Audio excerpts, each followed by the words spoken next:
Introducing Zach Davis and Josh Anderson with the SoundMoney Podcast. Hello and welcome to this week's episode of the SoundMoney Sound Principles Podcast. My name is Josh Anderson. I'm here with Zach Davis. How are you today, Zach? I'm good, Josh. It's good to be back, and it's good to have the listeners here with us. Oh, man. Today we are super excited. We are, like we did last week, we changed the format just a little bit of the show. And this week we're super excited because in the first segment today, we're going to talk about the SoundMoney segment of the podcast. And we're going to jump right in today to really some pretty fun things, right? We're going to jump into dive right into the gold's impressive Q2 rebound. We're going to talk a little bit about that today and what that looks like in the world. And my goodness, Zach, we've seen some crazy things the last few days inside of gold and silver. And it's been awesome. So we're getting a clearer picture. And as we dive into this today, we're going to get a bigger picture of what's going on. I'm going to share with the listeners for a minute a graphic, right? Our this week's infographic of what's really going on with gold's rebound in the Q2 and kind of navigating it and understanding it. We saw gold bounce back up to $4,673 the last few days, which is a major rebound. And boy, we're really going to break down today what are the three catalysts behind what's going on in the gold market, because we learned a lot in the last 7 days, Zach. We saw this great, but we learned a lot about what the future looks like in gold and silver. You would agree with that probably? Oh, 100%. It's a wild ride right now. It's a wild ride, and it's going to be really fun today. So for the listeners, we're going to break down in this segment, we're going to break down what caused the decline and what the rebound is telling us. But more importantly, understanding what to watch for right now, because there's some amazing buying opportunities. We're going to talk and dive into, every single person out there has now got a tremendous opportunity in front of them to really get gold and silver at a 20% discount from what they did at the start of the year. And so for us, we're gonna dive into those things today and really take a look. So Zach, I'm gonna put up on the screen for a minute. Let's just take a minute and let's talk about this graphic, right? What is the recovery telling us, right? We saw this 13% decline in the month of March. We saw that in the space. We talked about that before, all the catalysts and things that brought that to bear. But we've seen this start to this rebound and the start to recovery. What are some of your initial takeaways from that? Well, I think there's a little bit more confidence in the fact that the economy's not getting better.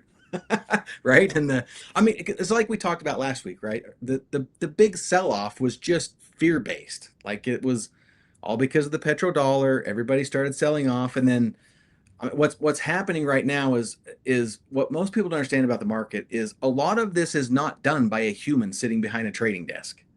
It is done by, now a lot of it's done by agents and by AI. But even before that, a lot of this stuff was done basically by people putting in systems where when thresholds hit a certain price, it auto sells. So the computer just does it for them. And so, what you saw, this big wipeout of gold and silver and stock market for that matter, was the price started to decline. And then there was a bunch of fear selling. People got out, price pushed down lower. And then companies only have so much money. Like there's only so much borrowing power, and the money has to go somewhere. So when you have to free up money, all these big companies that are trading, well, they have these thresholds where it says, if price hits this, you need to sell and get me out of the position because I've got too high of a percentage in this portfolio now of gold and silver. So we just started triggering those things, baby. It was like, bam, and then this robot triggered, and this robot triggered.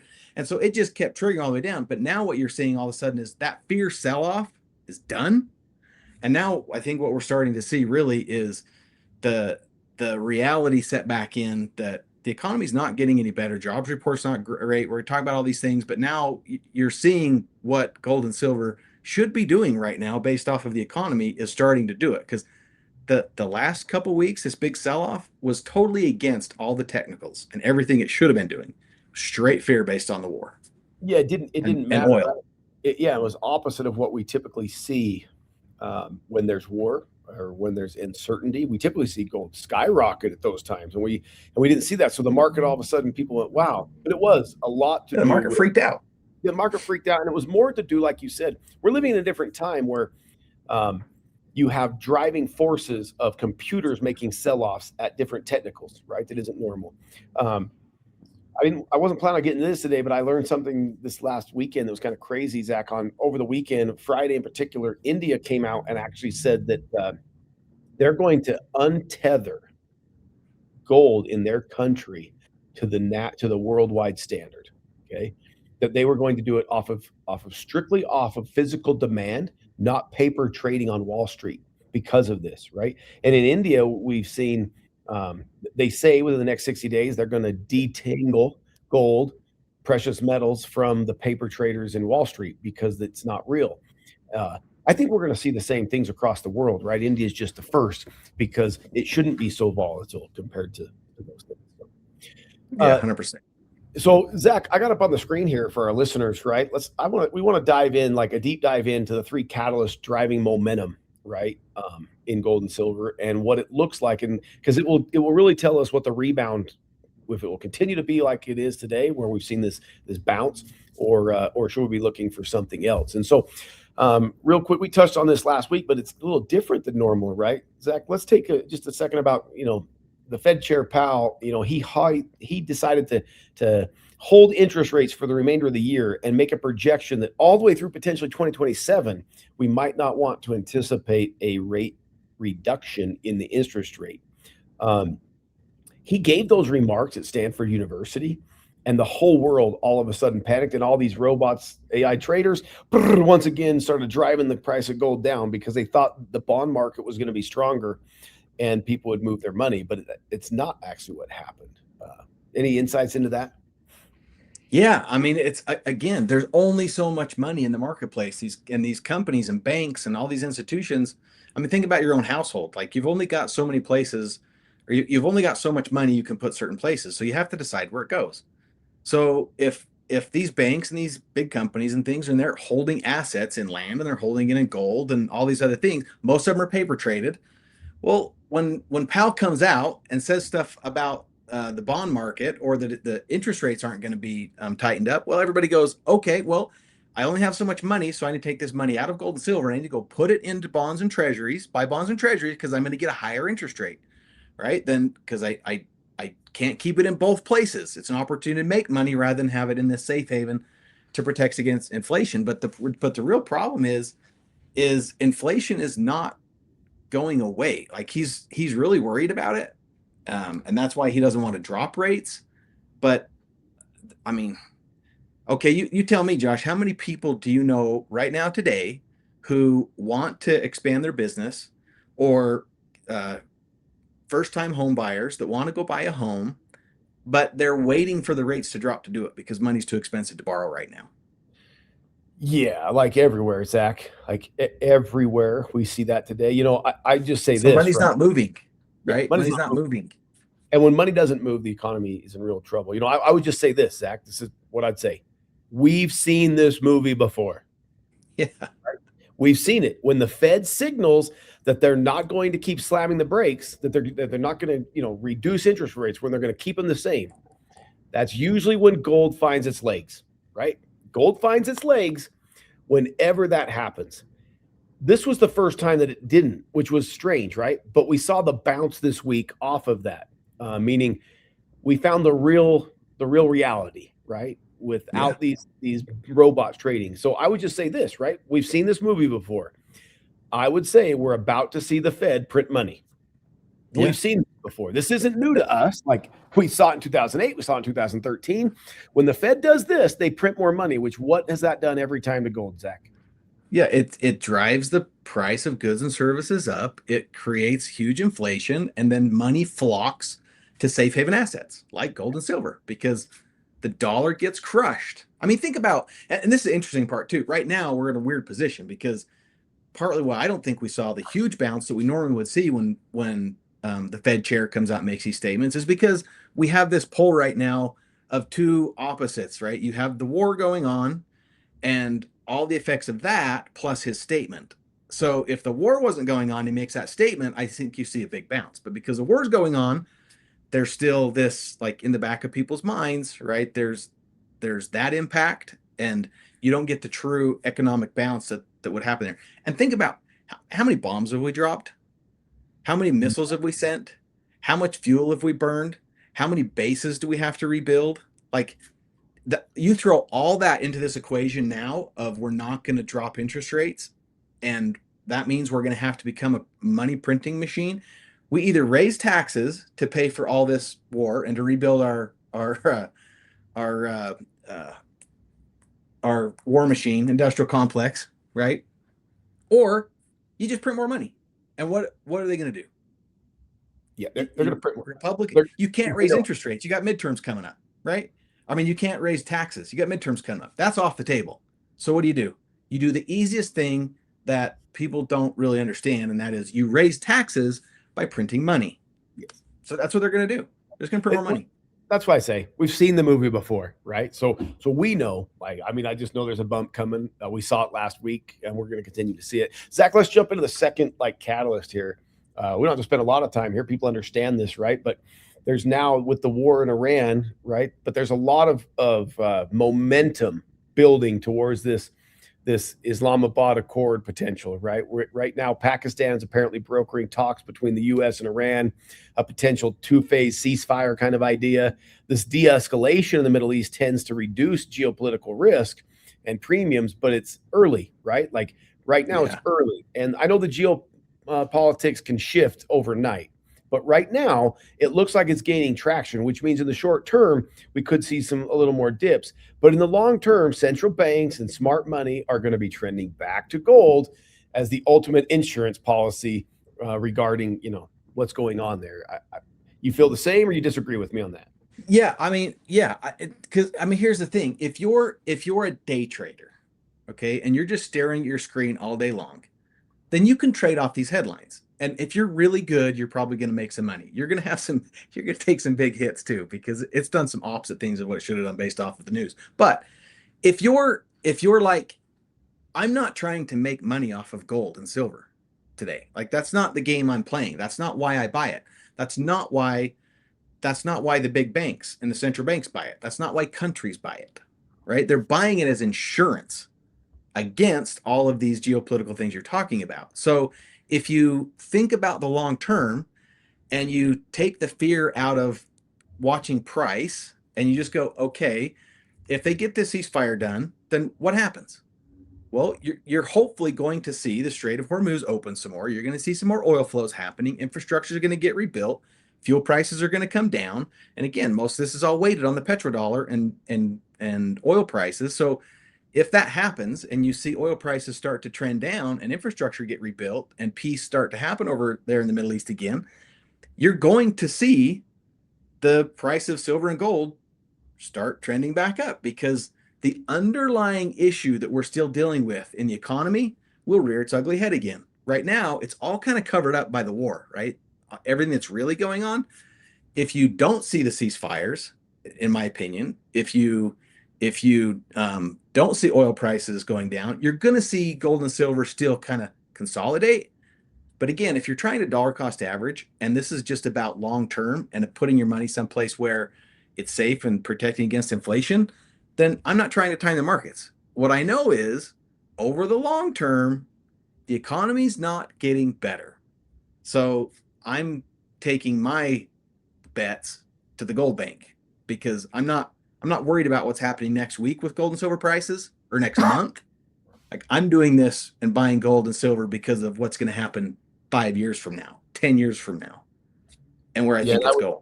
Yeah, I agree with that. And kind of the third, we don't need to spend a lot of time here, but I think it's interesting, right? But the third catalyst that really changed this things for this Q2 bounce is the labor market, right? The labor market organically started to cool, right? So we saw, excluding a one-time strike resolution, March job growth showed a cooling labor market. Like, the numbers looked great, but all the numbers looked great because a whole bunch of medical professionals who had been on strike came back to work.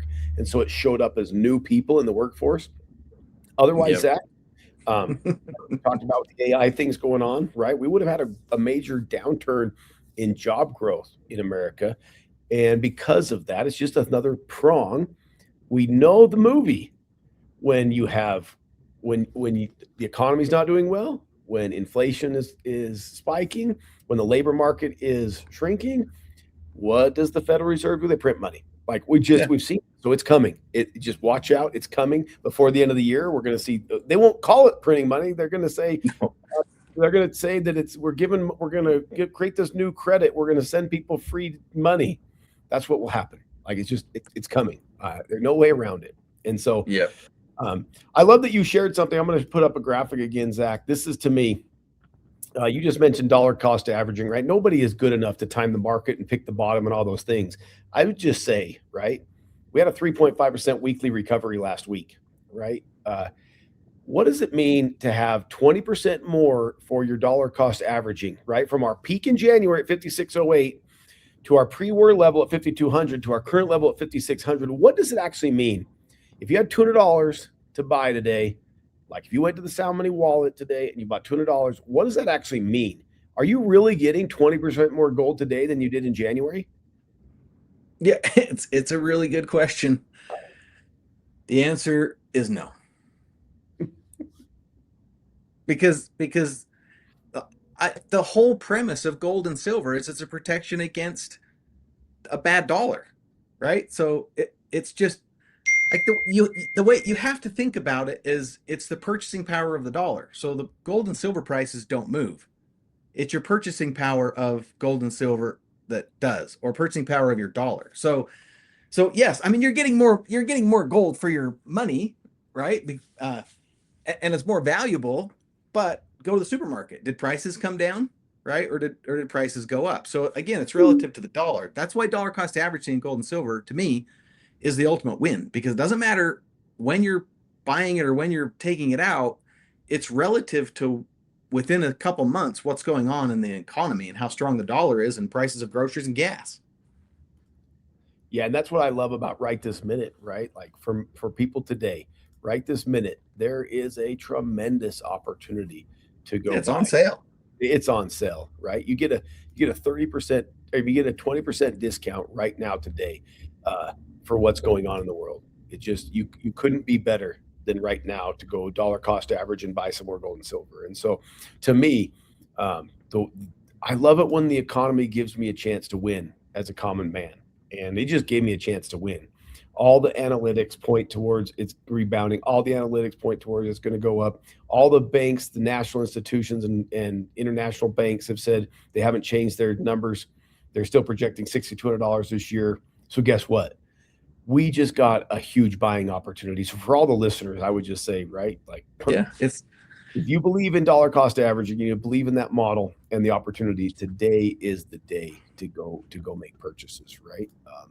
And I mean, I would even put this out there, right? I'd ask the question, am I buying based on fear or based on long-term sound money strategies? Drop your biggest takeaways from this rebound in the comments this week, right? Like, what do you think is going to happen this week, right? What do you think is going to happen over the next little while? And are you going to take advantage of it? Always have strategies, right? You and I have the same strategy. We buy every single month. Doesn't matter. We buy every single month, the 1st and the 15th, right? Like we do that. We've done it for a long time, 10 years. It's greatly benefited our families. And so I would just say to the listeners, right? What's your strategy on that? Put it in the comments, share it, right? What your strategy looks like and what it's meant for you. If you got an story or experience, share with the listeners, like what's it done for you? Because for us, right, it's a win. Yeah. And by the way, I mean, I do the same thing with other. Okay. How many people in here wish they would have bought Tesla when it was a lot cheaper than it is today, right? But now you look at it and go, oh, so expensive. It's overpriced. I shouldn't buy. Well, guess what? If you're dollar cost averaging, you're just buying a little bit all the time, even that kind of stuff. Well, when somebody says, oh, man, I wish I would have bought, gold when it was at $40 or silver when it was at $2, you would have, right? If you're dollar cost averaging, you go, well, I did. And that's the beautiful part, right? It averages it out so that you don't end up buying on these great big spikes. Because I promise you, Josh, there are a bunch of our listeners who are sitting here today and they're looking at price going, which way is it going?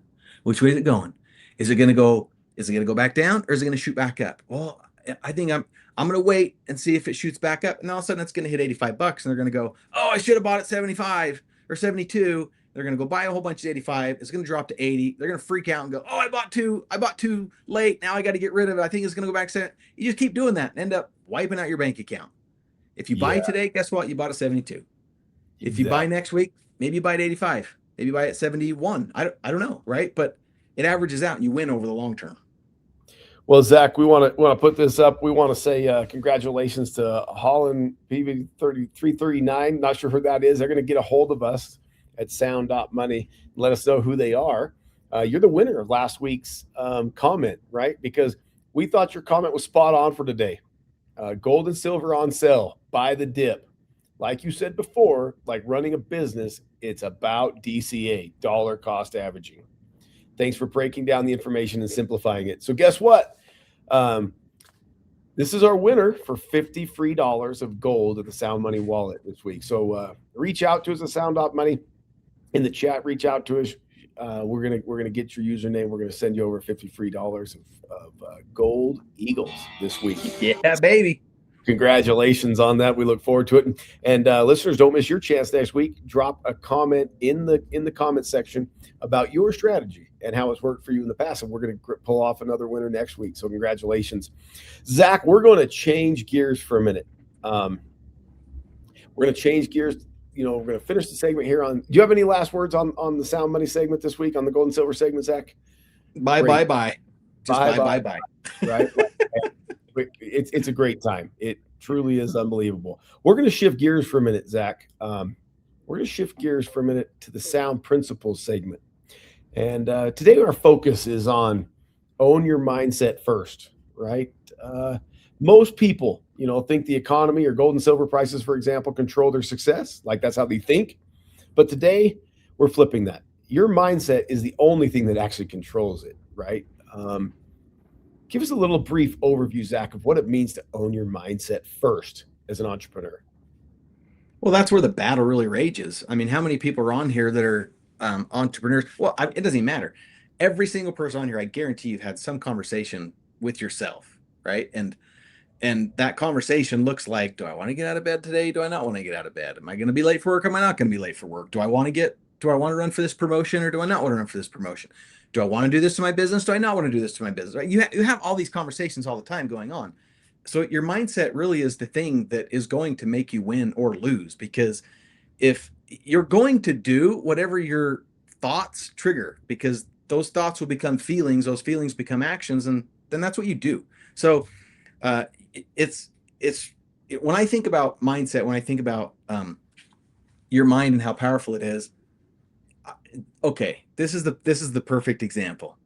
So sometimes I'll talk bad about Trump, right? And people are like, "Oh, you don't like Trump?" In some of these circles, and then you talk good about him, and they're like, "Oh, you like Trump?" And it's like, hold on. It doesn't matter whether I like Trump or whether I don't like Trump. It doesn't matter whether I believe in what their administration is doing or don't believe in what their administration is doing. What matters is the facts and the data and what my mind interprets, right? I don't have to like him or not like him. You just have to interpret the data and then figure out what it is that you're going to do to build your business or get to the next level in whatever you're trying to do, and not let everybody else's little voices start telling you can't do it. I love the comment that AOC, bless her heart, made about Elon Musk, right? This is like one of the most unintelligent things that you could say when she says, well, Elon Musk's not a scientist. Why are we listening to him about these certain subjects? Okay, that's true. Elon Musk might not be a certified scientist, but if Elon Musk woke up this morning and he read that post that AOC made a couple months ago and was like, oh yeah, she's right, I'm not a scientist, I probably can't do this, then he would close his businesses down, right? But that would be like the dumbest thing ever. So the question is, who are you listening to? And how is your mind interpreting that? And then are you convincing yourself that they're right or that they're wrong? Right? What ideas are you floating? And that's really having the control of your mind, is not letting what other people say decide what action you're going to or not going to take on a daily basis. Yeah, for me, this is the simplest thing. It makes total sense to you and I. The most important thing is owning your mindset. Like if you own it, If you don't care what the rest of the world thinks, greatness often and most often happens when you or I or other people like us sit down and they find a problem and they go, I have a solution for that. And the whole world says that there's no solution for it, but you believe there's a solution for it, and you push forward, right? I look at it this way, Zach. The creation of the SoundMoney wallet. The whole world has known about the need for gold and silver for 5,000 years. Every king and queen had it, and every business and every major corporation had it, right? What they didn't have was a good way to transact in it fractionally. And here we are with ourselves and our other co-founders. We said, that's a problem and that needs fixed. The world actually told us you can't do it. They actually said you can't fractionalize it. That's what they said, right? And we said, but it needs to happen. And if we'd have listened to the first merchant processors, the first banks, and the first vendors who said you can't fractionalize that, the world wouldn't have it today. So your mindset, owning that first, like the reason why we're doing this segment today, that owning that first is because that's the most important, right? Getting it right up here first is the most important thing. Yeah, and I mean, here's the thing, Josh. What if we're wrong? Like, dang. But you got to try. Got to try. Right? Like, if you have the idea and you believe something can be better, you have to try. Think about all the inventions of the world and all the greatest technology we have today. It's because some person who I promise you was told that they couldn't do it went, yeah, but it just keeps, I got to try. And if it doesn't work, you just tweak on it, right? And you tweak on it, and tweak on it until either the technology's there or until you get it figured out. But you got to try, and you have to believe that it can happen. You can't let people talk you out of it. You got to try. So I'm just going to put up here, Zach, opportunity versus obstacle. Like how do we see those different, right? Opportunity versus obstacle. What does that mean, right? For an entrepreneur, somebody who's, you either see things in this world as a great opportunity or you see them as a great obstacle. Those that see things as obstacles, oftentimes, and I hope I don't offend the listeners, right? But oftentimes, if you see every challenge as an obstacle, you're probably going to get stuck in a rut. You're never going to get what you really want. You're going to be stuck 9 to 5 working for somebody else and not using the time you have at night time or on the weekends to improve. If you see challenges as obstacles, you're never going to win.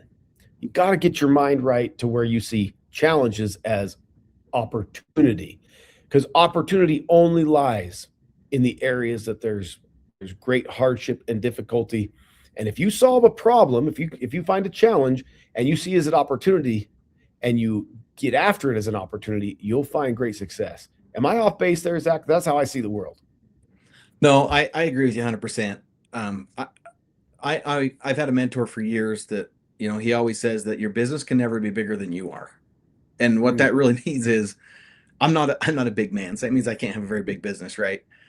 What that really means is that's the mindset, and the obstacle is the way. Like the obstacle is the opportunity that, like what you just mentioned, the gold and silver space, that obstacle has been here for 5,000 years. And if everybody keeps looking at it as an obstacle, then nobody's ever going to solve it. But when you look at the obstacle and you say, hold on, there's an opportunity in that obstacle if we can figure it out. And here's where I think the magic happens, is when you see an obstacle as the opportunity, the circumstances don't change. The reality of where the market is doesn't change. Geopolitical things don't change. Presidents don't change. I mean, nothing changes. What changes is you. You become different and you become fit and you become able to solve the obstacle as you work on it. It's like going to the gym. If you're trying to bench press 200 and you've never gone to the gym before and you've never worked out your muscles, 200 pounds is a huge obstacle. So you may not be able to walk in and just bench 200 pounds. But if you walk in and go, okay, I got a 200-pound obstacle here and I'm going to chew at it 100 pounds at a time or 50 pounds at a time, eventually you will change enough that you will be able to solve the 200-pound obstacle. So the obstacle doesn't change. What changes are the people who work on the obstacle. And then all of a sudden they become big enough to solve the problem. So that's really what you're doing as an entrepreneur. You're changing you and your mindset. And as you change and as your mindset changes, the obstacles all of a sudden change because you're different, right? You're approaching the same obstacle as a different person.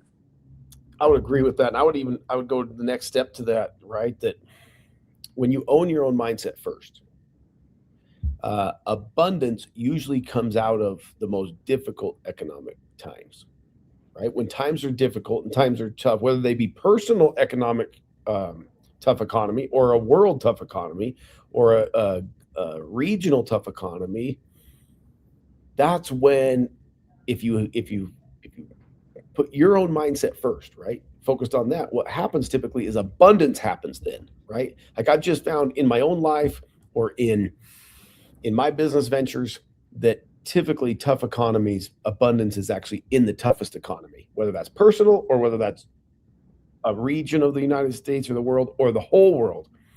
You know, out of COVID came great abundance. Out of like our companies saw the greatest growth in COVID, right? Because we saw it as abundance and opportunity.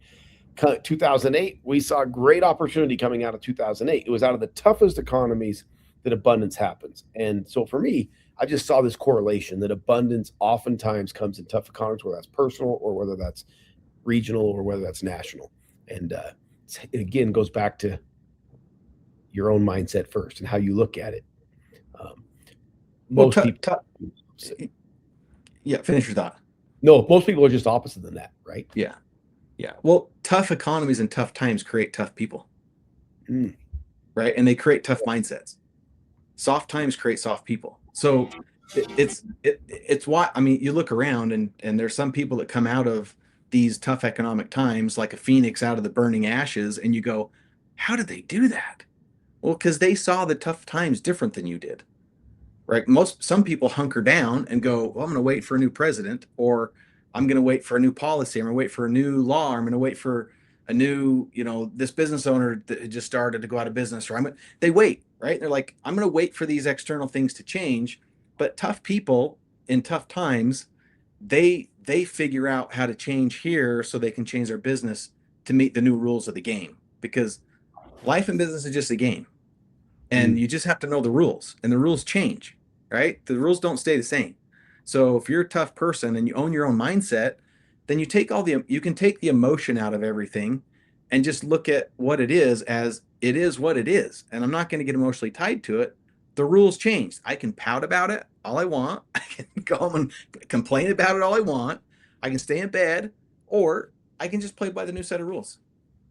Yeah, I would 100% agree. Yeah, I would also add to that, right? On this principle of owning your mindset first, right? I would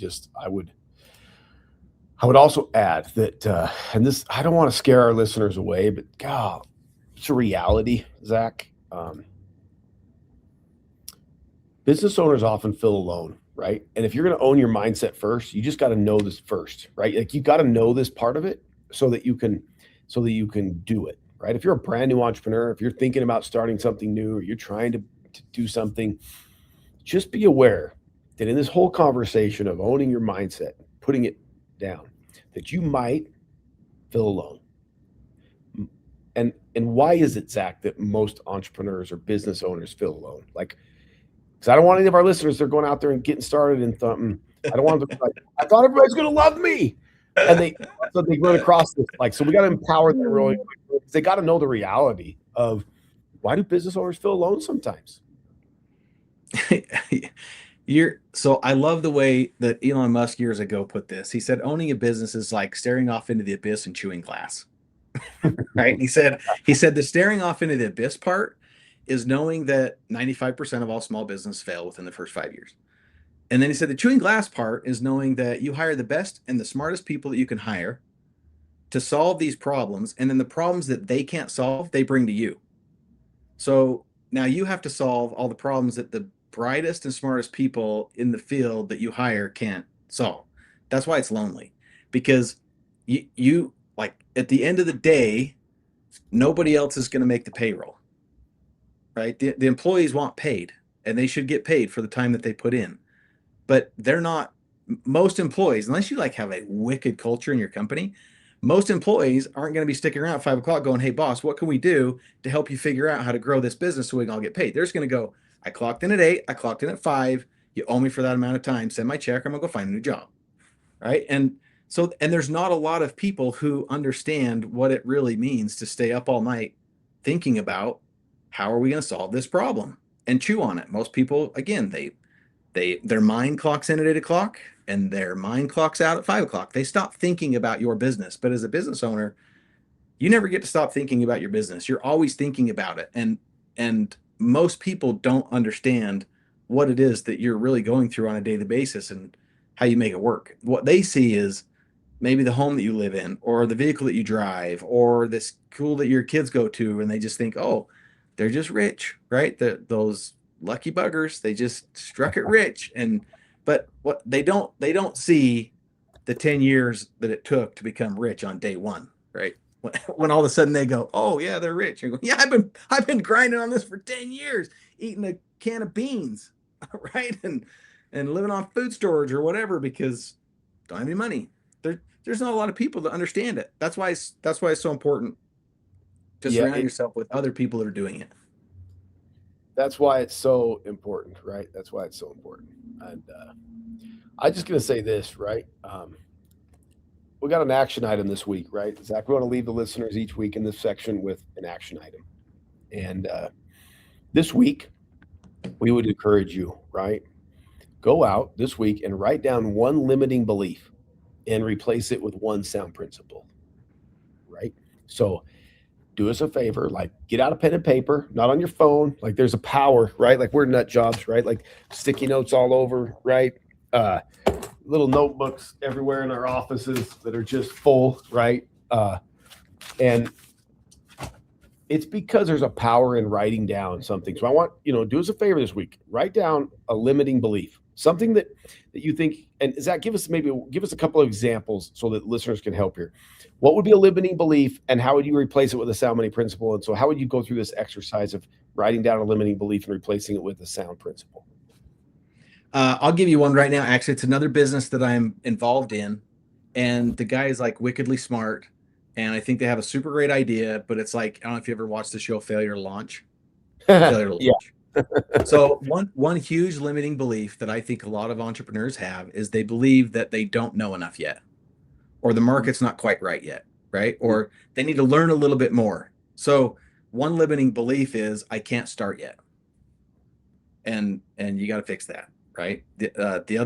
Another limiting belief that I think most people have is I'm not smart enough to solve this problem, right? That's not good. You got to get rid of that. So they would write down a limiting belief this week. I can't. I'm not ready to start. Timing's bad. Yep. Timing's bad, and replace it with the timing's great. The time to start is now.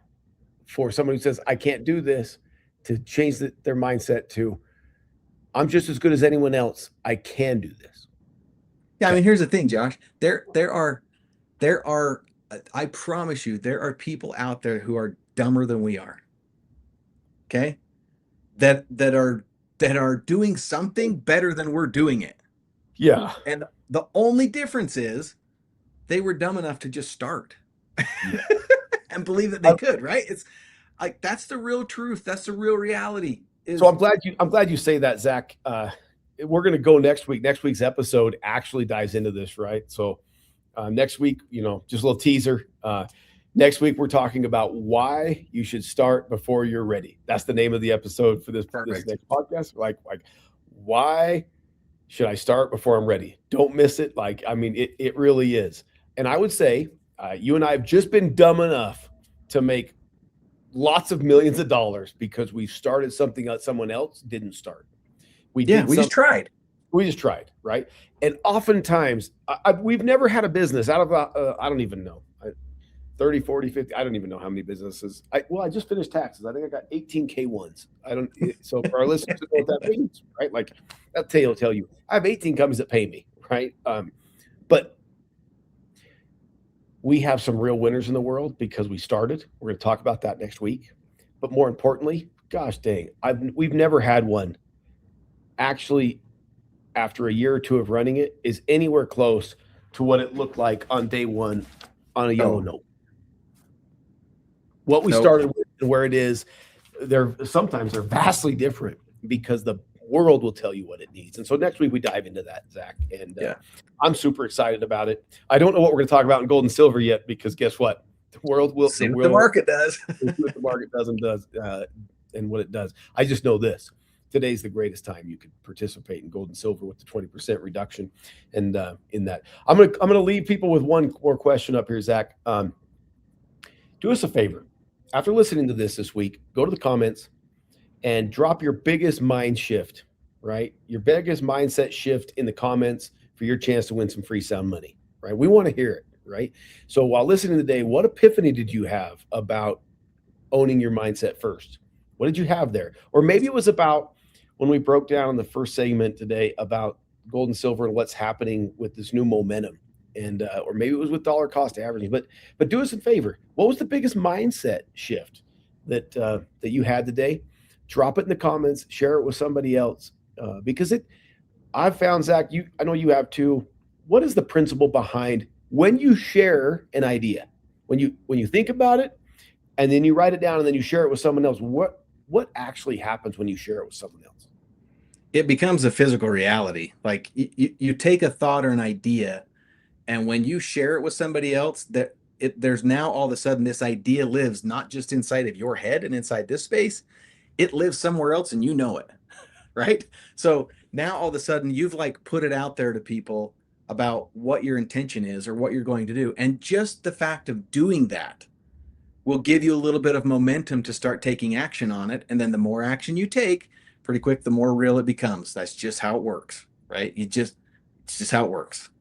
Yeah, Zach, I love that. I love that. When we write it down and we put it out in the world, it just becomes reality. And so for any of you listeners out there that are excited about what's going on in the world and the opportunity, you see opportunity and not obstacles, you're on the right path. And we're so glad you're part of our community and that you're sharing your experience with us, because for us, this is what matters in the world, is taking the opportunities that are placed before us and turning these obstacles into great opportunity and great challenge. The world is abundant with opportunity today.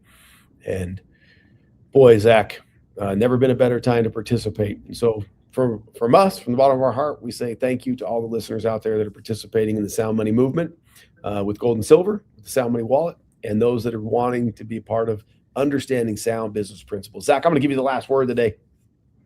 Yep. I just keep doing what you're doing, folks. I mean, you have more power and influence than you really think, right?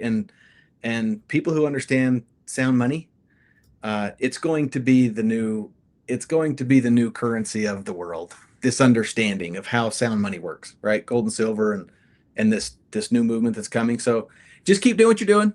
You're doing awesome. And you'll get where you're going. We love you guys. We appreciate everybody jumping on and listening to us rant.